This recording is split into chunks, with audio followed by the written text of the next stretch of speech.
Let me show you how to set up and use Gboard on your iPhone 17 Pro and also Pro Max. So first we simply want to go in the App Store and search for the Gboard. So in the search, simply enter Gboard. Okay, and then we can download it. So let's wait for it to finish. Okay.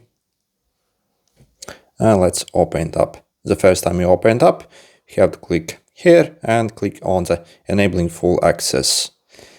Yep, get started and make sure to click over here. And again, make sure to select this. Yep.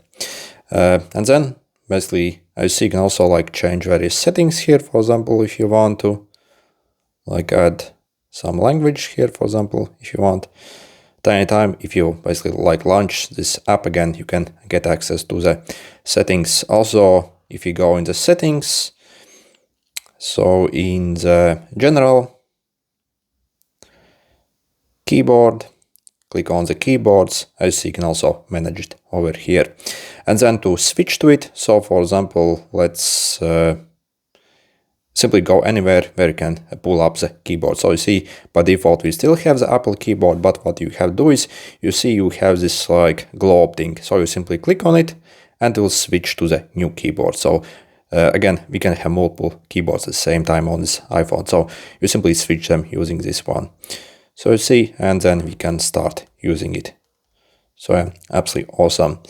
However, when it comes to negatives, I actually find the performance of the official Apple keyboard.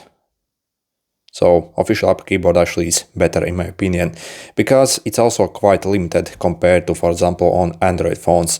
On Android phones, for example, we also have a clipboard. On iPhones, we actually do not get a clipboard. For some reason, that's absolutely stupid in my opinion. Also, the voice typing, in my opinion, also kinda is worse than on Android.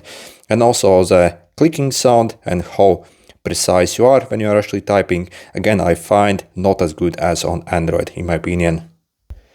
So I personally, actually can't really suggest the Gboard for iPhones. It absolutely sucks. Also, if you still want clipboard, so for example, I have downloaded this kind of app, so Paste Keyboard. This actually works fairly good, so enter basically the stuff you want in your clipboard.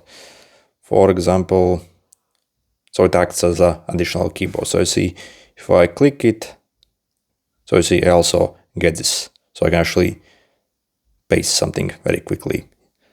So again, this is how I bypass basically the limitations that it doesn't have the clipboard on iPhones. Okay, good luck.